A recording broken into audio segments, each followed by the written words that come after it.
It's got a double button now. It's got a double button, and that just completely confuses everybody. Hello, everybody. It's a Friday. It's 1 minute past 12, so we're kind of forgive ourselves that. This is Wow Ergonomics with myself and Stephen. It's a full house today, I have to say. We're completely packed out behind the scenes. We might need a reinventing of our workspace, but we've got people who are absolute experts in that. So we can bring them on in a minute. How's your week been, sir? It's been a good week. The snow returned. That was unexpected. Think about that for a minute. Yeah. The snow. Well, the snow. Talk about the snow. The snow we had about a centimetre of snow down here. Okay. A centimetre. So it lasted for approximately 10 minutes. And then it disappeared again. And did Somerset grind to a halt? No, it already had. Yeah. It's just some people would say that, wouldn't they? Some people would say that Somerset never got going in the first place. But personally, no, it was absolutely fine down here. But you had disruption there. Did you have train lines closed or whatever in Birmingham? I don't know, to be honest. This week I wasn't on the train, so I didn't have the.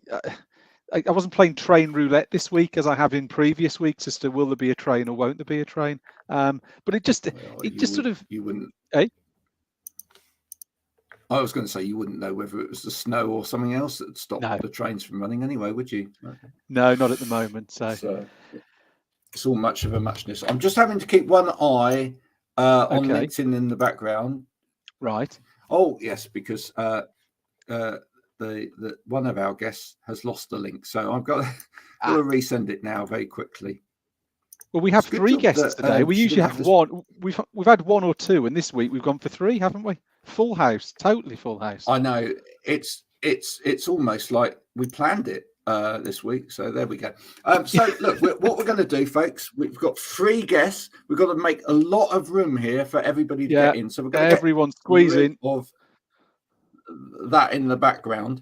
I think actually we'll have a lovely colour background so that everybody feels very comfortable. So what would you rather go for?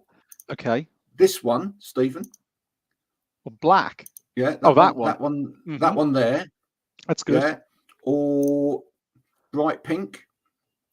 That's a bit too much, isn't it? I was going to say bright pink. Are you going to go bright pink? Okay, we'll go bright pink. Okay, so let's bring all of the guests in and say hello to everybody. Look at this full house. Hello, everybody. Hello. So, hello. Let's go round and introduce ourselves and say hello. So, in the top right-hand corner there, as people are looking at the screen, we have Catherine Hyde. Hello, Catherine. Hello. As you said, like Catherine Hyde. Do we all need to do this? There's your screenshot. I like it. We could almost take a there. There's our screenshot right there. Catherine, just explain to people at home what it is that you do. So I own and run a legal advice business, basically. I set up the practice about 19 months ago now. So my background is I'm a lawyer, qualified for 11 years now. I just set up HooperHyde because I basically was sick of being stuck in a grey, stuffy, boring box. So I broke free and set up my own practice. Brilliant. And you couldn't find someone called Seek to set up a practice with? No, sadly not. Although that would be awesome. No, because that would have been absolutely perfect, wouldn't it? Let's go to Laura next. Hi, Laura. Nice to see you. You're on mute at the moment, so just take your mute off. Hello. Sorry. I am the person who made us all late, and now I'm faffing about with my light. Hang on, let me just... There we go. Hi. So, I'm Laura. I work in internal communications and engagement in the charity sector. But I use LinkedIn a lot to talk about my experience of living with alopecia and in the last couple of years, how I'm embracing that in my work life as well as my personal life. Absolutely fantastic. Now, I met a friend of yours yesterday, Scott, who you've been on the podcast with, and he said, right, you've got a really good way of us knowing how to pronounce your surname. Why would you do this to me? Well, because yeah, he did. My surname is Mathias, and I tend to slap my thigh and then slap my ass as I say Mathias, because everyone wants to say Mathias. My Mathias. And now I don't know why, but it's like in every situation when I know it's not acceptable to do that, I just have the urge to do the slapping motion to let people know. Mathias. Brilliant. Yeah. I think that's brilliant. Yeah. So there you go. My thigh ass. There we go. And Simone, thank you so much for joining us. Hey, no worries.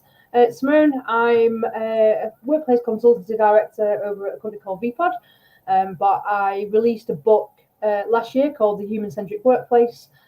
So all about how to make better workplaces for people. And that's absolutely something we try and talk about on this show all of the time. In fact, sometimes people do send us instances of their workplaces so that we can have a look. And yeah, there's some dreadful workplaces out there. Is anybody in the building today are going to actually say that they've worked in a really dreadful workplace in terms of maybe the aesthetics or the environment? I can do that. Yeah, go on. I can dish some dirt if you like. I won't name the companies, but I can dish dirt. Yeah, go on, dish some dirt. Yeah. Do you want me to get started? Yeah. I mean, yeah, I have. Yeah. I think if I talk about ergonomics and I talk about culture, so how I kind of do my workplace consultancy is always about space, technology, process, and people. And essentially that kind of the space bit, if we talk about ergonomics, I've worked in a few different workplaces, like on the spectrum, where I've had one where my office was a cleaning cupboard, joy of being in facilities management, and I had the cleaner coming in and out, taking bottles of cleaning solution from behind the shelf when I was on like meetings, and it was like, I'm head of facilities management, why is this happening? Get me out of here. I've worked for another organisation where the workplace was total open plan, and it was an absolute nightmare to get anything done. Noise was horrific. I'm an introvert. I was very, very much struggling with just getting out of the noise issue. I was like, I just need some quiet time on my own. Even from an ergonomics point of view, it was that whole, we've spent all the money on the tables, so the chairs is a chair, what difference does it make? And everyone's like, can't walk, can't move around, this is awful. Just trying to put simple things in like sit-stand desks and different policies to get people moving was just an absolute nightmare. So I've experienced lots of different issues around the years, and it's not all right, really. I think in summary, no, it's not. It's not okay. We can do better than this. I saw Catherine's eyes widen when you were talking about some of the first stuff about working in the cupboard, the public thing. You'd be surprised, Catherine, just how, or just what some organisations think is perfectly acceptable for somebody to do, really. And I guess especially when it comes to, and this is kind of Laura's area as well, but when it comes to sort of disability access and inclusion within an office space, it's just dreadful sometimes. I actually went to an organisation one time where somebody in a wheelchair, in order to take part in management meetings, had to be wheeled out the front of the building, around the outside of the building in all weathers, and then in through a side door and up a service lift in order to get to the meeting room. Whereas everybody else could just stay in the wall and go up a set of steps. But it's perfectly all right to make somebody go around the outside of a building like that. So, have you come across stories like that, Laura?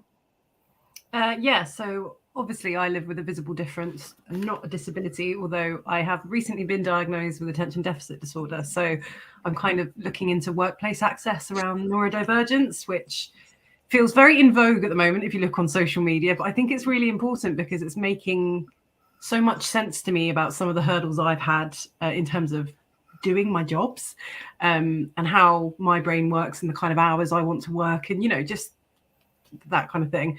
But I'm very lucky to know lots of wonderful people in the D&I space generally. And I think that comment about being disabled by society comes up a lot. And the example you just gave seems like a really common one I've heard. So not only in the sense that some of my friends just have to, with physical disabilities, are having to self-advocate all the time, but what concerns me most with some of my friends, and I have let them know how frustrated I am on their behalf, but equally as an ally, it just feels so weak sometimes to be like, ugh. The fact that, you know, like I was chatting to someone who's an academic at a university, and they basically have to plan into their timetable extra time to make a journey around this university to get to like lectures or where they're delivering, you know, their learning. And it's in like, they just don't question it. They know that that's something they have to do, but that's not acceptable. It's not okay. That should be the employer's problem to fix that, because otherwise, what if they had back-to-back lectures?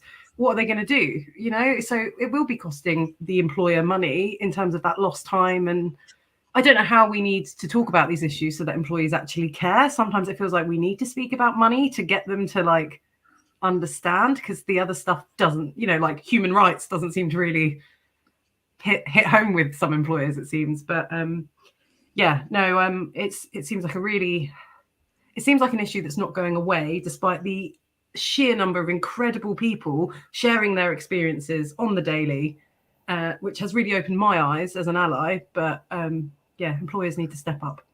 Yeah, I mean, Catherine, on that, Laura, I was just going to say, the main sort of issue or the drivers behind that, you mentioned two things there. Is it employer ignorance? Is it lack of available cash? Is it a third factor? What's your experience been of those things? Could you put it in one of those camps, or was it another camp it potentially sits in? So I'd like to stress I'm not an expert in accessibility. No. Obviously, I talk about living with a visible difference and showing up as my authentic self in the workplace.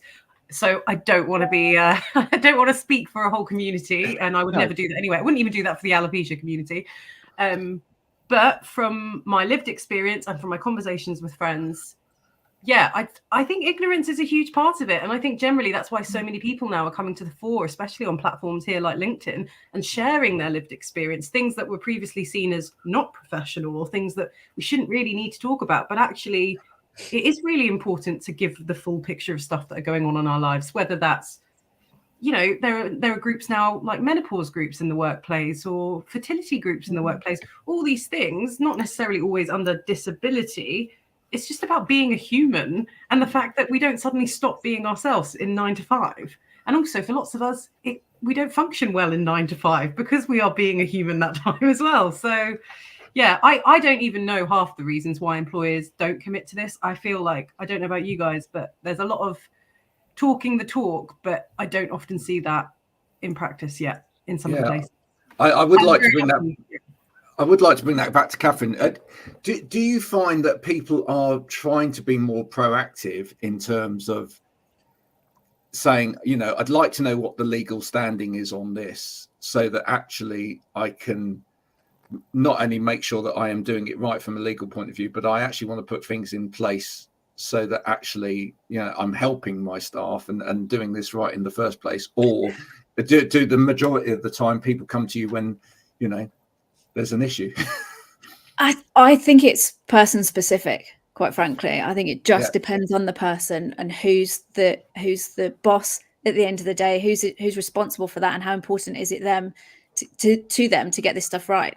I don't think it makes any difference. And I think, unfortunately, there are people who just don't care, really, quite frankly. And it's an awful thing to say, but they just don't care. It's almost as if they think they're doing the person a favor by just giving them a job in the first place, let alone actually, you know, making it an environment that is accessible to them, whatever that looks like, you know. But I just think it's person specific. I don't think that there are some people who are great at this stuff, who, you know, see a point in their growth in their business and go, right, this is something that we now need to get into place, or I need to understand my role, my responsibilities, my obligations better. And there are other people that are like, it wouldn't even occur to them make any of those kinds of changes. So I think unfortunately it's just person specific, and people are getting better because there's access to more of this information freely and readily, and it's fed to people more now because of because of social media and the platforms that we consume a lot of our information from.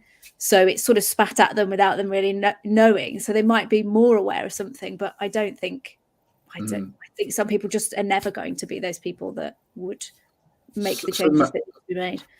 I was going to ask Simone, I mean, you know, when it comes to office design, for example, we see some lovely examples of office design these days on things like LinkedIn. People put their lovely renders up or their photographs up of the latest recreation that they've done in someone's office. And sometimes you look at it and go, that's brilliant, but can humans actually use that? And by humans, I mean everybody. Or, you know, isn't that actually, you know, may make it okay for the odd few people, but this person's definitely not going to get to that, you know, be able to sit in front of that reception desk, or if you were in a wheelchair, you'd be down here doing this in front of it, or, you know, how are they going to get up to that part? Have we cared too much about aesthetics over the years, not enough about function? Yeah, I think I'm going to say the whole design industry sometimes is guilty at jumping to let's make it look nice rather than understanding how people need to use a space. I think the functionality sometimes goes out the window, or it's very much a one size fits all. It's definitely getting better, like a million times better than it was 15 years ago when I started in the industry. I think we have definitely improved. There's much more awareness, and I think back to there's an element of a spectrum of awareness and ignorance. I think people choose to actively ignore, and then I think there's the people that just don't know any better. And I think the people that don't know any better are then relying on those around them to find out what they need to do to make the workplace a better place. But that takes a certain culture as well. And I think sometimes it's easier to make a workplace look nicer than it is to ensure that you're catering for everybody that is using that workplace in the way that they need to use it.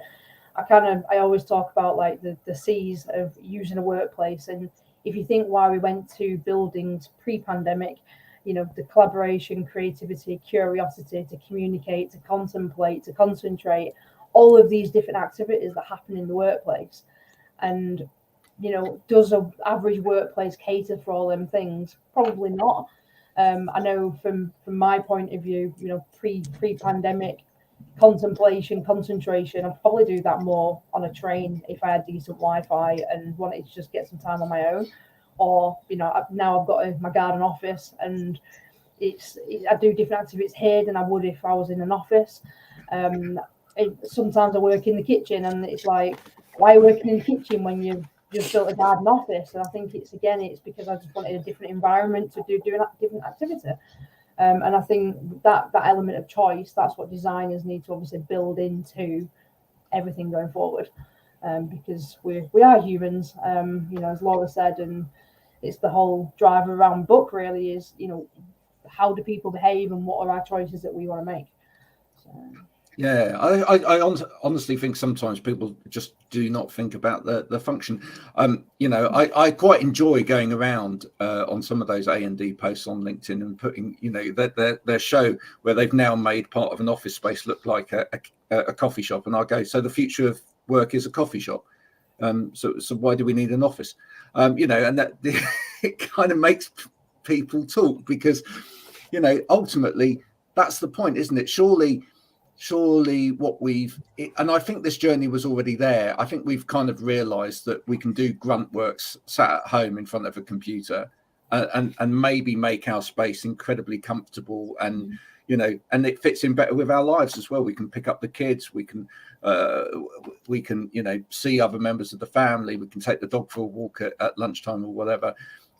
We don't have to do that stupid commute every morning to the office space. And if we do want to go to a communal space, perhaps we want to do a slightly different kind of work there. You know, why would you want to sit and fill in an Excel spreadsheet in an office when you can do that at home? you know. So does everybody in the panel think, are we looking for different things out of our working spaces these days? So I'll give you a bit of an insight into this. So I guess the thing that people kept, banging the drum on right at the recovery, I'm going to say, from the pandemic was very much, let's take all the desks out of the workplace because people are not coming here to concentrate anymore. We're just going to go to collaborate. And I was like, no, stop. We do not design our diaries to do that. This is why now so many workplaces up and down the country and around the world, if you look at what's happening, you've got people now sat in rows of desks with headsets on because they're on back-to-back Teams calls, because that's what the diary has been for X amount of years now. And it's the habit that we've all fallen into. So again, we've got to stick to that activity-based working. And yes, there's an element of designing our diary and managing our diary in line with, actually, I'm going to go in the office that day, so I'm going to avoid having back-to-back Teams calls. And if I've got back-to-back Teams calls, I'm not going to go in the office because what is the point? And I think there's an element of that. But then you get into things like, well, actually, I'm in town in the evening, so actually it makes sense for me to go in the office that day, but my diary doesn't work that way. But then I want time to go into town. Oh, this is getting complicated. And there's all them human things that are now coming into it. And then you can throw in things like picking kids up, walking the dog, going to the gym, expecting the parcel. And suddenly it's getting very, very complicated for people to just go, where the hell should I work today? And why am I working in this way? It's super complicated. So it's not a nut that's going to get cracked overnight. And I think this is why we can't have one size fits all. Yeah. Let's all do hybrid working, 3 days here, 2 days there. Everything works that way. No, it won't. Yeah. Catherine, in terms of the law profession, are you finding now you're back more to go and seeing people face to face, or have you managed to make it that you've still got a really good mixture between sort of online and face to face? There's still a mix, and I think for me, I very much value being around people. I just don't think you get the same experience having a video call as you do actually being in the same room as somebody. So I'm really keen to get back to that. I think there's value in having video calls because it's easier and quicker, and you don't have to travel and all that sort of thing. But I think it's important to have a mix of both. And I think we as a profession have learned to use video calls as a tool, but ultimately you just don't get the same experience of being in a room with a barrister and a client, going through something in the same room. It's just not the same. So I think there's always going to be the mix, because it's just a different, it's like a hearing online is just not the same as being in a courtroom with everybody it's just not the same. So Laura, I know you like to get out and about. You even sort of gate crash television studios, don't you? as you did gate recently. Crash is a bit strong, Graham. Come on, I was invited onto this morning. So I mean, obviously, I'm an extrovert, and I get my energy from being with people, as Catherine was saying. But I do also need that downtime, and now officially neurodivergent, and kind of trying to work out how that works for me. But also just in terms of so even though I have a visible difference, like I get very bad eczema, and the combination I used to find of wearing wigs for long days and my scalp would literally be bleeding because it wasn't a question to me that I was working 5 days a week in an office. And I thought I had to present as a hairy person, so I was physically making myself unwell and then using my weekends to then basically chill at home and take my wig off as much as possible, just so I could present in the workplace how I thought I needed to do. So I think I completely, again, using that word Catherine used, person-centric, it needs to be what works for you, but obviously the balance with your employer. And I think that trust is needed there. I've started a new role and I feel very supported and comfortable in my organization, to the point where it's the first organization I've gone in totally bald. Actually, that's how comfortable I feel to be myself. But I've worked at places before where it's like, you must come into the office 2 days a week. Don't care what 2 days that is, but put it in the diary, plan it ahead, at least 3 weeks in advance.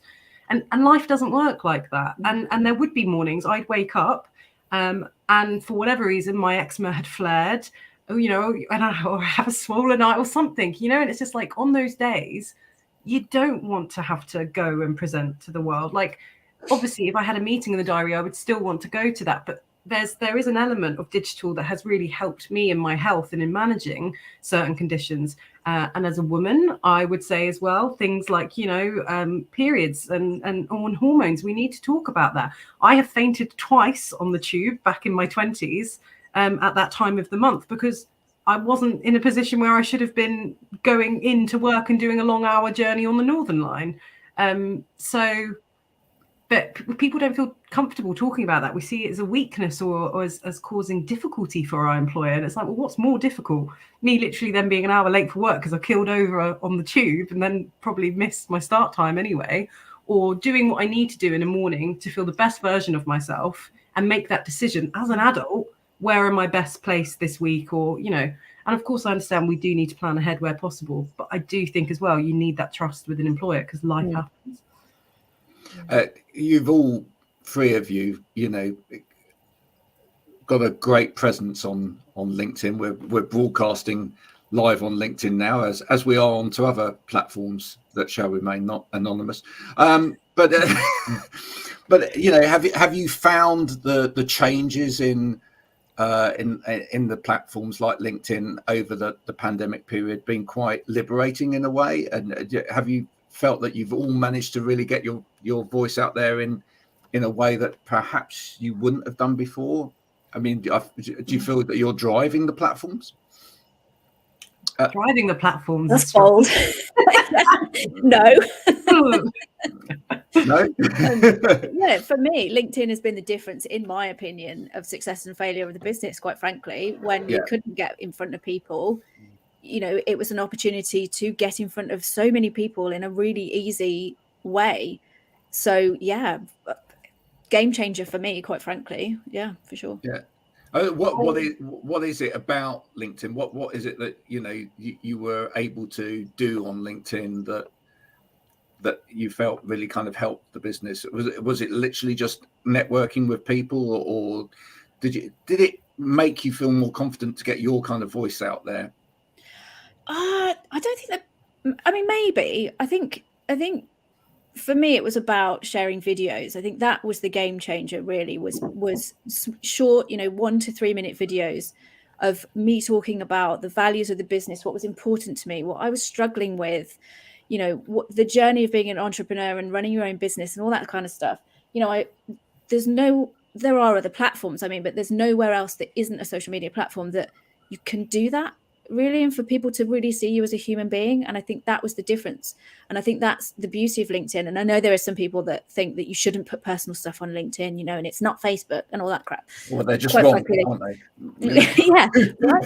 Because my most popular posts are the ones about, I'm having a bad day, or here's my breakfast that I had on my own today, all that sort of stuff. So because you're being a human being on the platform. And I think that's what's brilliant about LinkedIn now, is actually there is that space to be able to be a person and normal and have a bad day and have a good day, and people are cheering for you that you've never met, and they're also joining you in your grumpiness and spurring you on and all that sort of. I think it's brilliant, and that's what I love about LinkedIn now, is it actually, there are people that really value that in it, and you still I think people like to relate to people. I think people buy in from people ultimately, but I think people like to learn from people's business journey as well. I think that's the important thing. I mean, I'm not particularly fond myself of anyone that just moans all of the time and and everything's bad, because you just think, well, you might just be pulling for sympathy there. But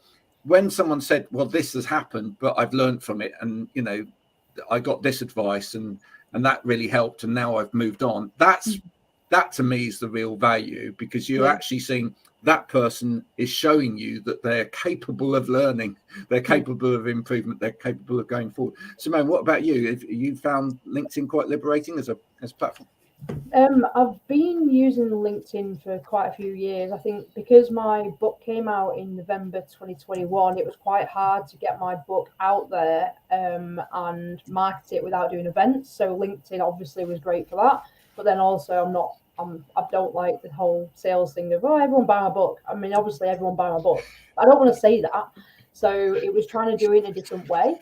And I think for me, LinkedIn took away some of the challenges that I had. For example, the workplace and facilities management industry is heavily white, male. I'm going to say pale and stale at times as well, but hey ho, I'll never work again.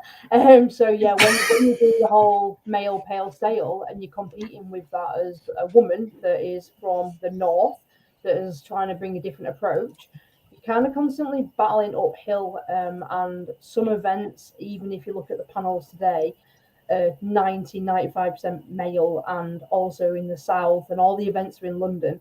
So for me, LinkedIn has enabled me to get my voice out there without traveling to London and competing on a panel to get a word in edgeways. And I'm an introvert, and actually me sitting on LinkedIn and doing all of this is sometimes a lot easier than me going, right, put my big brave girl pants on now. I'm going to go speak to an audience of 4,000 people. Oh my God, I'm sweating at the thought of it. Because that was my reality pre-pandemic. And I had to really gear myself up and make sure I had enough downtime afterwards. So LinkedIn just massively helped me just go, right, okay, I can sit here in my hoodie and get my voice out there still. So, yeah, Laura, you obviously have found LinkedIn to be great for you.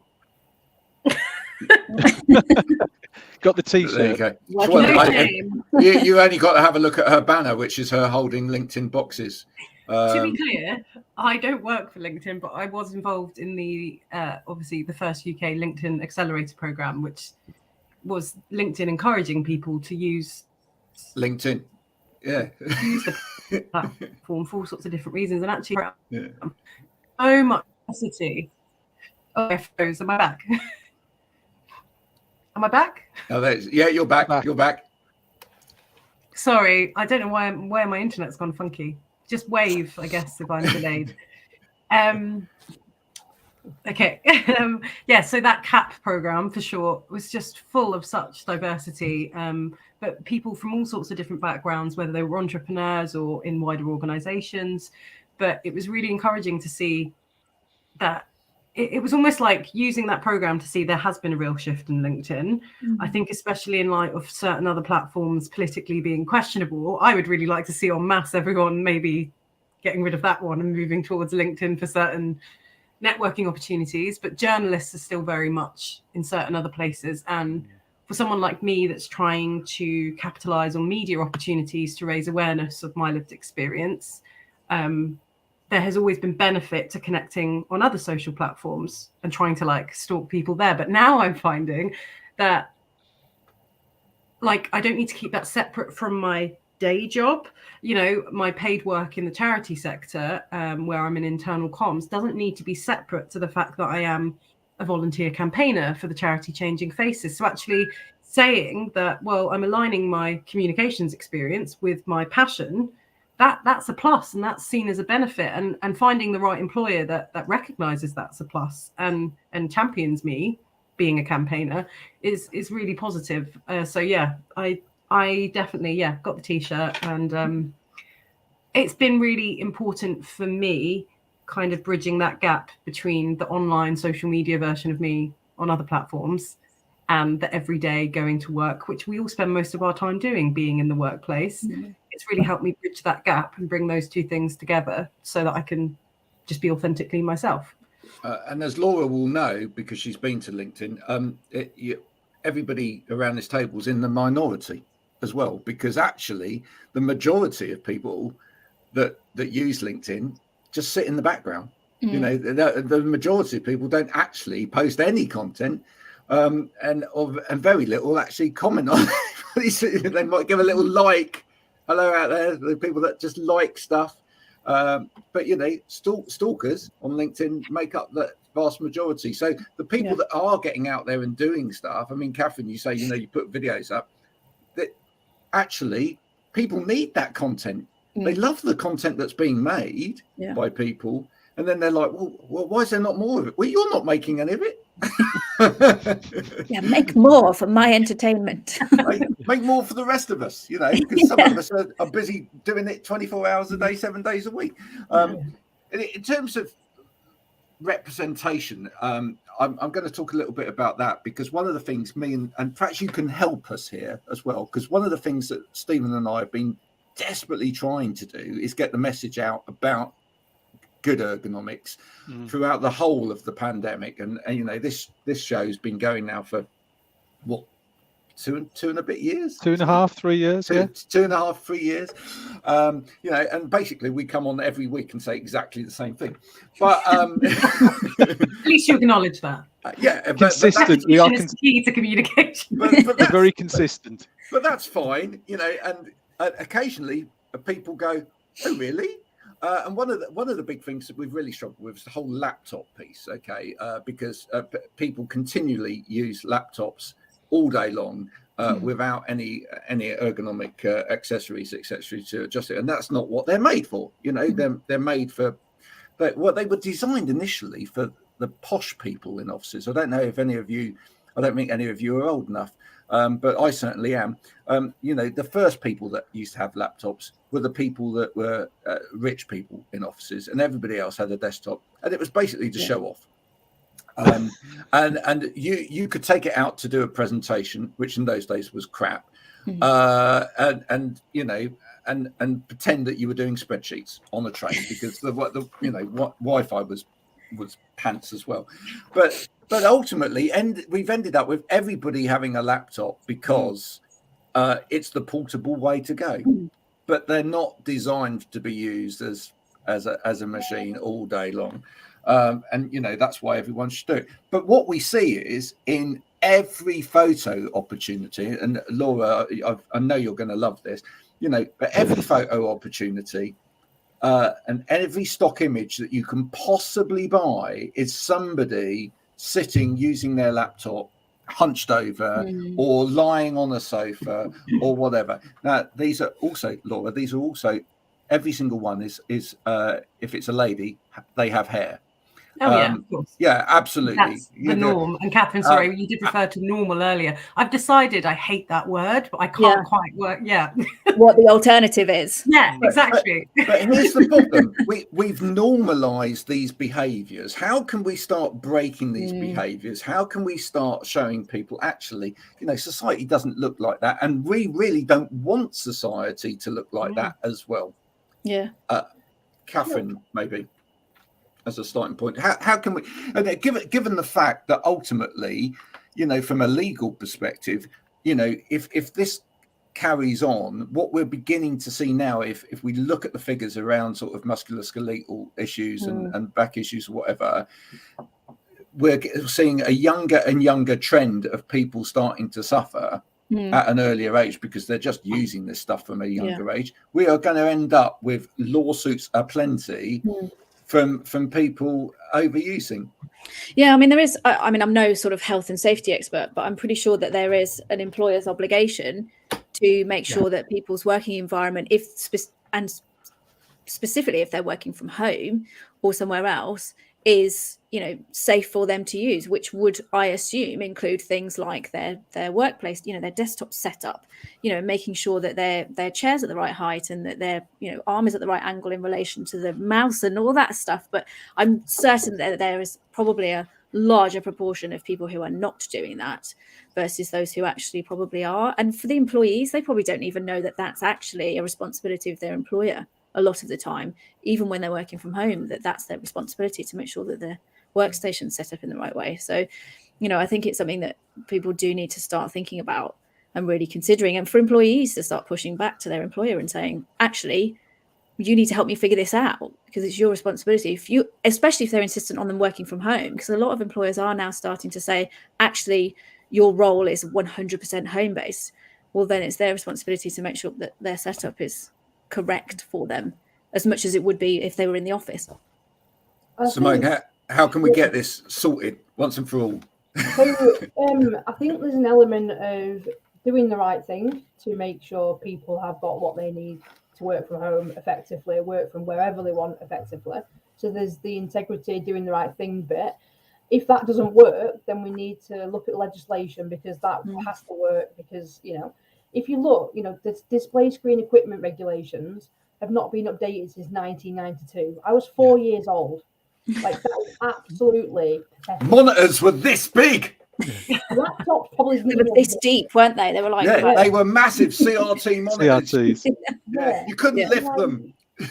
the way we work has changed. Technology and tools have changed. Our mobility have changed.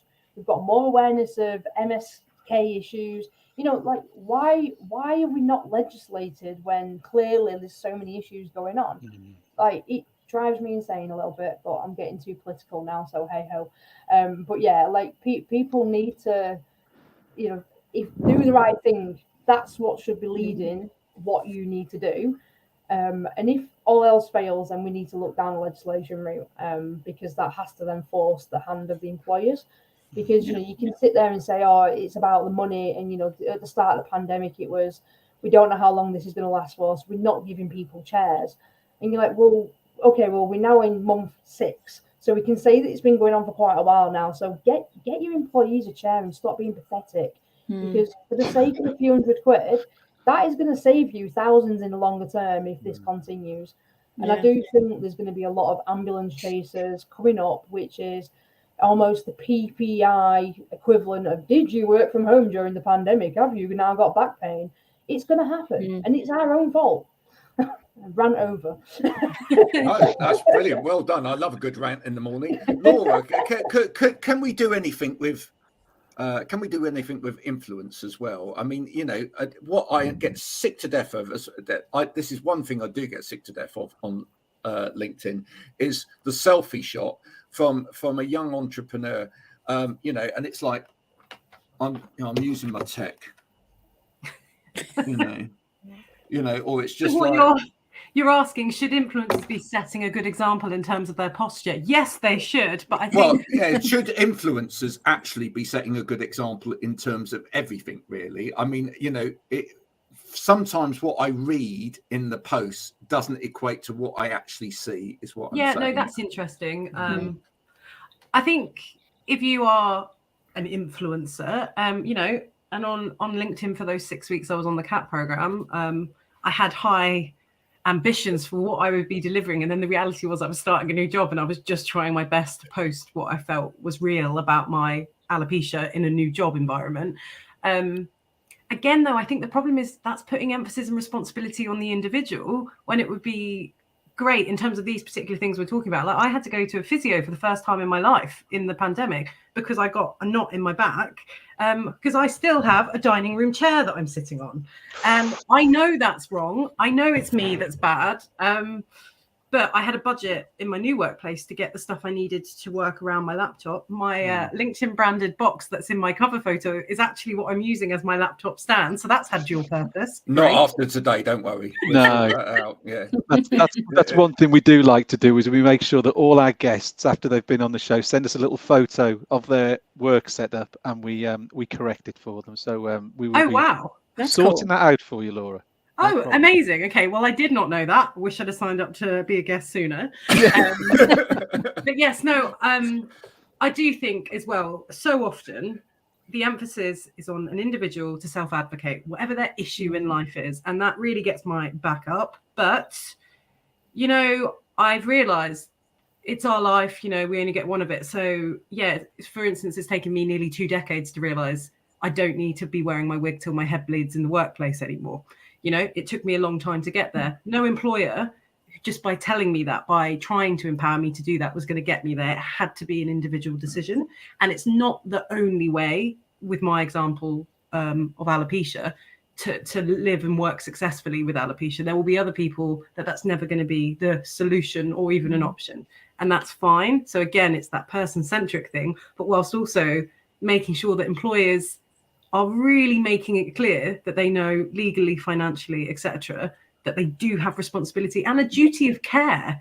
Because when you sign up and sign that contract to join a new employer, that's a huge commitment. You are like, if you read through those contracts, like it's, and you know, they say, oh, you've got access to eye care, you've got access to this. So many of them don't enforce it, don't remind you. Obviously, a big part of my job in internal comms, and luckily working at a good organization, which is really strong on well-being, is about communicating those offers and really just repeatedly getting that message across that our job is to make you comfortable and to look after you and make you feel part of this community. So So yeah, that's why I'm interested in this discussion anyway. But should influencers be improving their posture and selfies? Potentially, yes. I think I can definitely do that. I think everybody needs a role model, and I think everyone needs to that whole if you can't see it, you can't be it. It's a bit cheesy, but I get it because Laura, you as an example, there's plenty of bald men in the workplace, so they don't go to work with a bleeding head, and they're like, I'm a man, I'm allowed to have a bald head, it's fine. So actually, really, we need to normalize standardize whatever the word that we use. The fact that normal is actually not normal. And I've actually, just as we were speaking, I've just pulled up some stats for you that I always refer back to. And look at the workplace, okay? 1 in 4 have got a mental illness. 1 in 7 neurodivergent. 1 in 5 have a disability. 1 in 10 identify as LGBTQAI+. 16 different personality types. 1 in 2 are parents, and there's 5 generations. What's normal? Right. Right. Exactly. And those stats as well, let's be honest, 1 in 7 neurodivergent, I think far more, but you have to self-care. And again, the emphasis on the individual, because employers can't be like, tell us. Some people might not want to talk about it, but that's because it doesn't feel safe. And especially during recruitment process and onboarding, I was worried because I was in the process of getting diagnosed this year. I didn't know when, like, do I have to have an official diagnosis? I was pretty certain I had ADD, and I'm still now learning what that means for me. And it's lucky that I have a line manager who put time in and said, we will keep revisiting this conversation because I want to support you. And she was like, I've got to admit, it's new to me, so I will be on a learning journey with you. And I understand you're saying you don't have the answers, but let's keep it as a conversation. But I really want you to be driving forward with it as well. And that feels positive to me because that's what I need to be doing anyway. Yeah. I do think there's a big correlation between, just what we put out there in terms of aesthetics and imagery and everything else, and that normalization process as well, because I think the general workplace is a long way behind. I almost feel like in education now that they've come up leaps and bounds because access and inclusion, etc., has been on the agenda and has been right at the top of the agenda for a lot of universities and schools, etc., for a long time. I mean, my children, for example, go to school. In my youngest boy's class, there's a girl in there that's missing an eye. There's another kid that's only got part of an arm, etc. And if you ask him anything about it, he'd say, well, so. Yeah. Just, he's not taught to see that as anything different. He's taught that that's normal. They're taught Makaton in school now, etc. We're beginning to see that inclusion throughout the language in the school, etc. So it makes everything more normal. And yet in business, representation, the fact that those children haven't been made to feel that they need to disguise those differences. Correct. I felt I had no choice when I was 13 years old and went bald, that I had to get a wig to go back to school. I felt that was my only choice. And the adults around me never made me challenge that. Now, as a 31-year-old, I want to challenge that, like Simone said, because I want to be the role model that I didn't have back then. So yeah, and yet in the workplace we're just not there yet. I think we're still, and that's where I have an issue with it. With when through marketing or whatever else, when people choose what they put out there, if that's showing, if that's always showing white male, good looking, whatever, or it's always a woman with long brunette hair, it's like that's just not normal, and it's almost like we're scared to say, well, but society wants to see diversity, but we're it's not. about the idea of perfection, though, isn't it? Everything's got to be perfect. The message or the image has got to be perfect, but that's so damaging for so many reasons, like across the board, right? This whole idea of perfection, and I think there's something amazing about people going, I'm just a human being and I'm proud of that. And this is great. And this is who I am. And, because like you've said, it's about then the message being for the younger generations that actually just being who you are is brilliant and magical. And whatever that looks like, it's amazing. But it's the whole idea of perfection in any way, shape or form. A perfect office, your perfect home. perfect face, perfect hair, perfect body, all of that.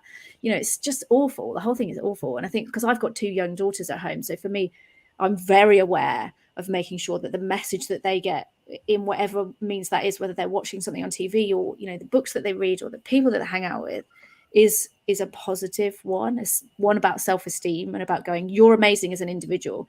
Everything about you as an individual person, whatever that is, and maybe it's different to your friends. My eldest daughter's got bright orange hair. No one else in her class has bright orange hair. And we're like, your hair's amazing. Like, doesn't mean that your friend who's got brown hair doesn't have amazing hair too. It just means that yours being different to everyone else's is also amazing. It's all that stuff, isn't it? It's all about that internal piece, but it's the perfection bit for me. It's just, it's awful. I hate the perfection thing, I think, is really interesting, especially in light this week with the New Zealand PM, and those headlines. Gosh, don't get me started on that. Don't get me started. I'm glad people are sharing it. Can women really have it all? Did you see the BBC thing about, can women really have it all? I was like, are you for real? Like, don't. Just don't. Yeah, I reposted that as someone, I can't remember who it was, but just they basically rewrote what the headlines should be, and about having personal boundaries and being awesome, and then deciding when the time is right actually to prioritize another. And it's just like, why is this news? This is just actually, as an adult, she's made a very sensible decision that many leaders should also be able to make, but don't. They just carry on making a mess of something. Sorry, I've just knocked my microphone over. Carry on making a mess of something. So impassioned. I know. But the one woman that does it, it's like, she can't cope. Whatever. I actually saw a LinkedIn post to that effect today. Some male idiot that was.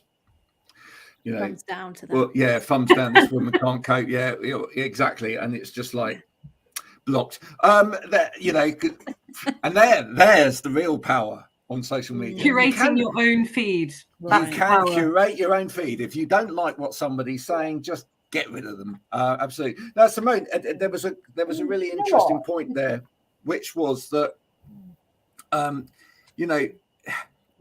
that perfection piece, that has actually seeped into office design, and that is part of the problem. One of the things that's been great from an ergonomics point of view of people being forced out of the office and into the home, even if it's on a temporary basis, is that suddenly it didn't matter if you had a different looking chair. It didn't matter if you had this adaptation. It didn't matter if you create your workspace in a mess, or or it didn't matter if you were OCD and you just wanted your workspace to be completely clear, because you could create your way of doing it.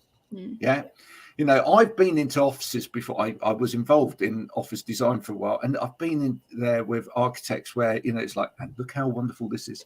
Every chair's the same, and they even turn back to face the right way at the end of the day automatically, and look, they all sit at a level and whatever, and you go, but that chair wouldn't fit some of the people in this office. Oh, that doesn't matter. It all looks absolutely lovely. It's all picture postcard, That is part of the problem, isn't it? Yeah, I think the working from home and everywhere else, it's enabled us to have this hyper personalized environment. So yes, we can control the light, we can control the noise. There's somebody on LinkedIn that posted a photograph during the pandemic of their office, and it was like full of neon lights. And I was thinking that would drive me absolutely insane. But if they like that, that's good for them. They would never be able to do it in an office because half of the office would have a headache. And whatever, but it's about having that choice over your environment, and I think that's what the home working is allowed. And I think we need to come away from this perfection life, and yes, social media is driving it, and the whole kind of PM stepping down, and it was like yay, and you look at society and think, if she was a man, all the headlines, it wouldn't have been he can't cope, it would have been, oh, I wonder who he's having an affair with. It's about to come out. That's what would have happened. And it's like, oh, who's he been doing? Like, the dirt's going to come out. What's he done? Like, and it's how society is formed, and the what's the normal. And like, we need to stop it and get a grip, because it's not healthy for anybody. There's nobody winning here. Nobody. We're just competing against each other, and that can go right through to something I talk about quite a lot, is the kind of the macro impact of what happens in the workplace and how it impacts society. So if you look at Kenya as an example, they lose out every single year on £1 billion that is basically corporation tax that has been dodged. So if you look at that, and that is double their healthcare budget, and 1 in 44 women have got a chance of dying in childbirth. So you look at the impact of people not paying tax, that country not having enough for healthcare, people dying in childbirth. There's a wider impact on everything that we're doing in our lives than just our self-important, yeah, we're winning at life. You look just before Ukraine and Russia, we were spending $1.9 billion a year on military globally to fight against ourselves. Unless aliens come down, we shouldn't be spending 1.9 billion globally on military. Like, let's just stop it. Like, it makes me want to hibernate. It's insane. Well, luckily you've got your garden office, so you can hibernate. And Exactly. Sitting with my dog, living my best life. It's very swish. Listen, I want to thank everyone for coming on today. We've kind of put the world to rights in a few minutes. Yeah. Before everyone goes, I just want to give everybody an opportunity to just plug themselves slightly and say where people can sort of get hold of them. Obviously, everybody that's here is on LinkedIn. If you are watching this on LinkedIn, then you can connect to all of these wonderful people on LinkedIn. Other people on anything else? The Twitter, the thing that you now have to pay $11.99 for if you Twitter scares the absolute bejesus out of me, so it's too frenetic. It's just too stressful. I don't have the headspace for it. I'm not on Twitter. I am for my sins because I have a music following there. But apart from that, it's not really a cup of tea of a lot of people that are LinkedIn bound. But hello, people on Twitter, because this is going live on Twitter as well. I do lurk on Twitter. I'm a lurker on Twitter, like I said, because you get lots of people working in the media who still use it. So breaking news, and it's helpful sometimes. It's a really funny one as a platform because there are certain segments that are on there. I mean, for example, there's a lot of people in education that are on there. So you get a lot of people in SEN and that sort of thing that are on there as well. Yes. You know, a lot of university professors on there. Actually, that's a point because of my work with Changing Faces. Obviously, there's lots of researchers, especially University of West England, the one based down in Bristol. They have a whole centre for appearance research, and they're all on Twitter, and it's fascinating. So now I do follow all of them on there to see what they're doing. So do look at Catherine's. Do look at Catherine's videos. Do buy Simone's book, which is the Human-Centric Workplace. It's cheap at half the price. And where's the best place to buy it, Simone? From your website. There you go. That's a plug. So you can get it anywhere where you buy books. So yes, you can get it on Amazon. If you don't want to get it from the world's biggest bookshop, you can get it from Waterstones, Smith, all of the normal places. You can get it directly from a publisher if you like. I don't care where you get it from. World of Books, eBay, wherever. You can get it everywhere now. But yeah, some people don't like buying from Amazon, and that's absolutely fine. So yes, it is everywhere else. For ease purposes, a lot of people like buying from Amazon, so whatever. But but I'm a Twitter lurker as well, and it's you can find me at Chief Workplace. I generally post about badges, politics, football. Now and again, I talk about workplace. I've been trying to avoid and keep my workplace talk on LinkedIn because I'm finding Twitter very difficult to work with. Morally, I don't want to be there, but I feel like I get a bit of FOMO if I'm not there. So I'm battling through that. It's fine. There you go. And Laura, is there anything we should know within your work that needs talking about? So just that it all started for me on Instagram 2 years ago. So that was the platform that really helped me start embracing my visible difference, my alopecia.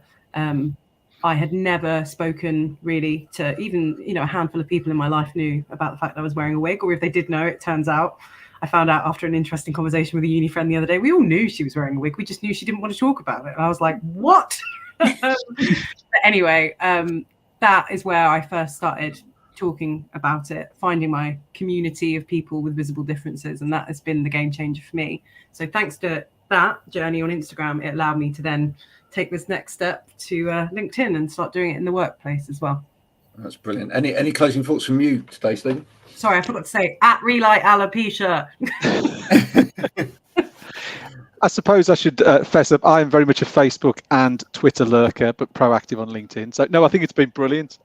Really good show, really good thoughts. I think we probably could have carried on for most of the afternoon. So we may have to have episode 2 at some point in the next few months if everyone's agreeable and can fit it into their busy diaries. Yeah, lunch break's over though. So. Yeah. So thank you for watching, everyone. This has been another Wow Ergonomics. Of course, you can see this episode and previous episodes at wowergonomics.com. There you can subscribe. You can listen to it as a podcast as well on Spotify, which means that you can drive safely whilst absorbing the information. So whichever takes your fancy. Until next week, bye-bye from all of us. Bye-bye. Thank you. Thank you very much. Thank you, everyone.